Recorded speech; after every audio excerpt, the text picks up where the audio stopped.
বন্ধুত্বর ওজন বুঝস? হ্যাঁ, বন্ধুত্বর আরেক নাম হচ্ছে জিন্দেগি। বন্ধুত্ব মানে জীবন, ভালো মন্দ সুখ দুঃখ সবকিছু একসাথে মিলায় বন্ধুত্ব। বন্ধুত্বের জন্য জান দেয়া যায়, জান নেওয়াও যায়। ও হচ্ছে আমার ভালো বন্ধু, সুখে দুঃখে সবসময় আমার পাশে ছিল। এই বন্ধুর কাছে আমি আবদার করছি, ওর লাগে দুষ্টামি করছি, ফাইজলামি করছি, কিলাইছি, ঘুষাইছি, লাইতেছি, কিন্তু যা করছি আমি করছি, কারণ আমি ওর বন্ধু। আমি ওরে মারমু, কিলামু, যা খুশি করবো, কিন্তু আমার সামনে আমার বন্ধুর গায়ে কেউ যদি হাত দিতে আসে একেবারে পুইতা ফেলামু, স্ট্রেট কথা। আমার এই বন্ধু সবসময় আমার খোঁজ খবর নিছে, আমার জিজ্ঞেস করছে, বন্ধু তোর কি মন খারাপ, তোর কি ব্রেকআপ হয়েছে, তুই বিড়ি খাবি, চল বিরিয়ানির দোকানে যাই, বিরিয়ানি খাওয়াই, আমি বিল দিতেছি।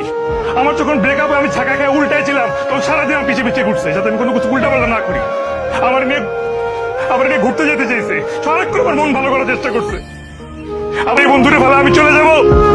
হ্যাঁ, আপনি তো বন্ধুত্ব ভ্যালুই বুঝলেন না, বন্ধুত্বর মর্মই বুঝলেন না আপনি।